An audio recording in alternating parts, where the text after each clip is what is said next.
uno de los temas más polémicos del discurso presidencial de este 21 de mayo y hoy sigue dando que hablar. Este jueves el gobierno confirmó que el segundo semestre enviará un proyecto de ley que despenaliza el aborto en ciertos casos. Para analizar el tema tomamos contacto con el obispo de la Iglesia Cristiana Pentecostal, Edito Espinosa. Señor Espinosa, gracias por estar con nosotros. Muy buenas tardes. Muy buenas tardes, gracias a ustedes por darnos la oportunidad de dirigirnos a Chile y donde quiera que llegue este canal y esta señal. Señor Espinosa, usted el año pasado, antes de la segunda vuelta, llamó a votar por el mal menor y ese era el caso de Evelyn Matei. ¿Eso lo hizo viendo este tema que estaba en la agenda de la actual presidenta Bachelet? Sí, justamente pensando en ello.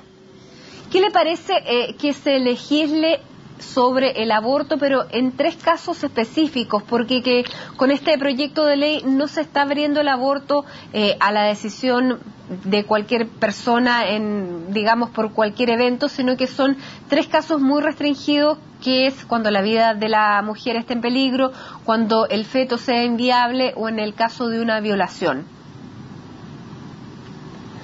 Bueno, yo creo que siempre se están tomando como bandera de lucha cuando se quiere legislar sobre el aborto, se toman este tipo de casos, que personalmente para mí no son nada más que una cortina de humo para aprobar la ley del aborto que va a traer uno de los crímenes más horribles en el mundo, como es quitar la vida de esas indefensas criaturas en el vientre de la madre que no pidieron venir a este mundo ni ser gestados, sino que por iniciativa de sus propios padres o por violación van a tener que sufrir las consecuencias. Ahora, pero usted dice que con esto se estaría abriendo una puerta para el aborto en general, pero si se restringiera solamente a esos casos o a alguno de esos casos, ¿usted estaría de acuerdo, por ejemplo, cuando corre peligro la vida de la madre, cuando el feto es inviable, no tiene cerebro, por ejemplo?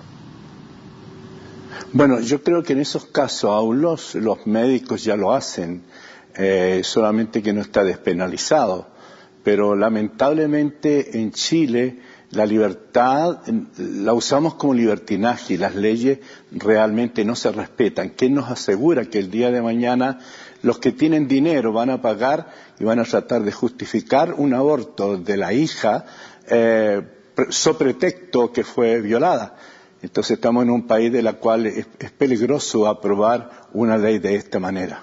Pero en esos casos usted estaría de acuerdo si se aplicara rigurosamente. Bueno, rigurosamente, y si fuera bien comprobado y las leyes se cumplieran y hubiera un comité de ética que controlara esa situación de un feto que viene con problemas de cerebro y que corre el riesgo inminente la madre, por supuesto hay que salvar la madre, pero lamentablemente el temor es que muchas veces cuando se aprueba esta ley la libertad se torna en un libertinaje. Y ahí es el peligro y es lo que nosotros queremos evitar. A veces un mal menor va a traer un mal mayor. Pero actualmente se producen más de 40.000 abortos al año y esa cifra se produce sin esta ley de aborto, poniendo también en riesgo la vida de muchas jóvenes. ¿Usted cree que con esto no se sincera más bien un tema que ya está ocurriendo? El problema es que siempre nosotros estamos hablando de los derechos de la madre. Está bien, el gobierno tiene la obligación de velar por los derechos de la madre, pero nuestra pregunta va más al fondo. ¿Quién lucha por los derechos de ese niño? ¿Quién es más culpable? ¿Una persona que tiene uso de razón o esa criatura que no se le da el derecho a opinar, que no se le da el derecho a votar, que no se le da el derecho a defender sus derechos porque su vida ha sido lacerada prácticamente a través del aborto? Entonces se habla mucho de los derechos de la mujer, pero ¿quién lucha por el derecho de ese niño que no tiene voz y que de alguna manera los cristianos tenemos que defender el derecho de esa criatura? Y cuando están los dos derechos en paralelo, ¿cuál derecho debe primar por sobre el otro si son dos derechos equivalentes? El derecho a la vida de la madre con el derecho a la vida de este feto inviable. Bueno, yo creo que son los médicos los que son los que tienen que tomar una decisión y hacer prevalecer la ética, hacer prevalecer el juramento que hicieron de tomar la mejor de las decisiones. Ahora, sabemos científicamente, en caso en Chile, escuché a una doctora defender la vida y decía que hay casos en los cuales los médicos dijeron que estaba en peligro la vida de la mamá y la vida del hijo, y ambos nacieron totalmente sanos. Entonces yo no sé si la conciencia va a estar tranquila, como no está tranquila la conciencia de las personas que abortan, que les crea un problema psicológico y un trauma tremendo, que tiene que ser tratado por psicólogos, porque en cada niño ven el niño que abortó, traen crisis de pánico, quieren suicidarse, y a veces por tratar de buscar, de tener un remedio, el remedio viene a ser peor que la enfermedad. Bueno, claramente para nadie entiendo que es una decisión fácil la de un aborto.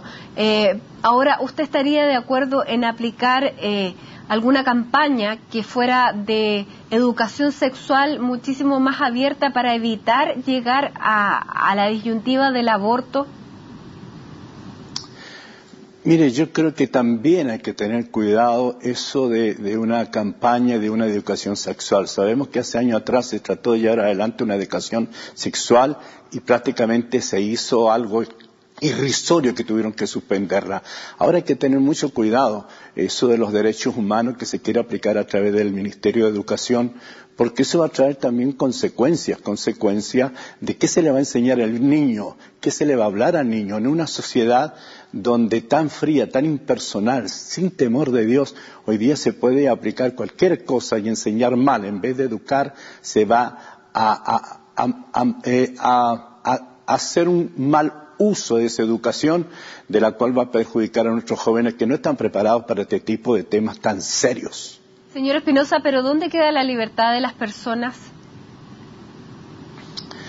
Mire, la libertad de las personas termina cuando yo no estoy tratando de perjudicar la vida de otra persona. Y vuelvo a lo mismo.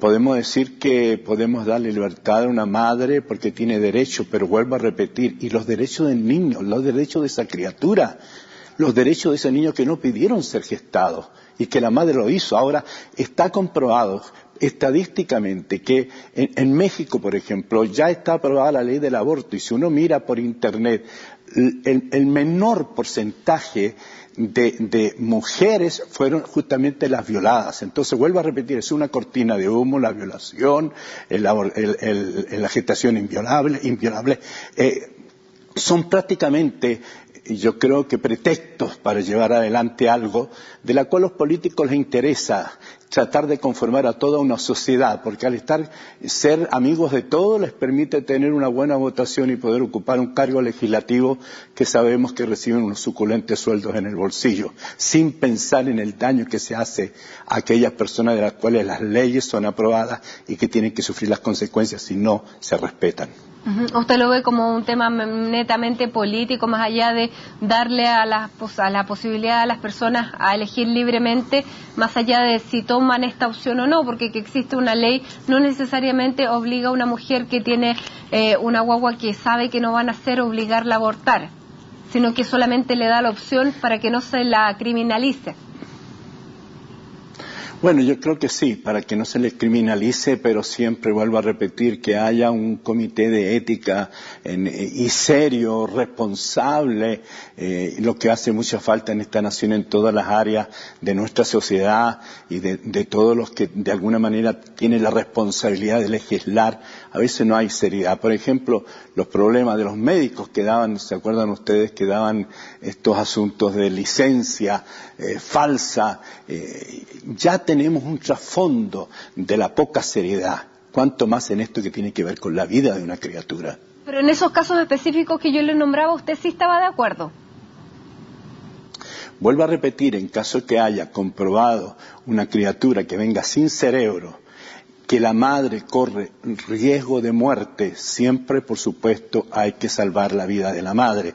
Pero vuelvo a repetir, lamentablemente este país no está preparado. Sí, una ley que realmente tenga consenso y que se pueda tratar con amplitud, que puedan estar invitados todos los ámbitos religiosos, todos los que tienen voz de opinión en este país y que puedan ser escuchados, no simplemente para que queden tranquilos, oírlo y después hacemos nosotros lo que nosotros queremos, lo que nos pasó a nosotros cuando estuvimos luchando para el asunto de la ABP, gritamos, hablamos, presentamos proyectos y prácticamente los proyectos ni siquiera los leyeron los diputados. Pero en ese caso usted dice que sí estaría dispuesto a que se legislara en esos casos cuando se aplicara rigurosamente la ley y que hubiera un comité de ética que lo revisara. Justamente, sí, justamente. Ahora, bueno, la presidenta Bachelet ayer no habló ni una palabra sobre el acuerdo de vida en pareja. ¿Cómo toma usted esa omisión? Bueno, yo quiero felicitarla por eso, por tratar de aplazar mucho más para formar conciencia el perjuicio que va a traer el asunto de la ABP aquí en Chile, que lo empezó a promover el gobierno pasado, y me parece muy bien que ella no lo haya puesto en su mensaje. ¿Pero usted cree que fue una cosa que se olvidaron o que efectivamente no quisieron ponerlo para aplazarlo? No, usted sabe que en todo hay política, todo el asunto es política, que hay una estrategia política. En cambio se va a formar una oficina que tiene que ver con los derechos de las personas y por ahí la cosa va a comenzar. Siempre a los nombres que son abiertos, no lo decimos abiertamente, tratamos de alguna manera de maquillarlos para no formar una especie de voz que se levante en este país y en esta nación. Señor Edito Espinosa, obispo de la Iglesia Pentecostal, le queremos agradecer este contacto con CNN Chile a esta hora para hablar de estos temas que habló y no habló la presidenta Bachelet el día de ayer. Muchísimas gracias y buenas tardes. Buenas tardes, muchas gracias a ustedes. Seguimos avanzando.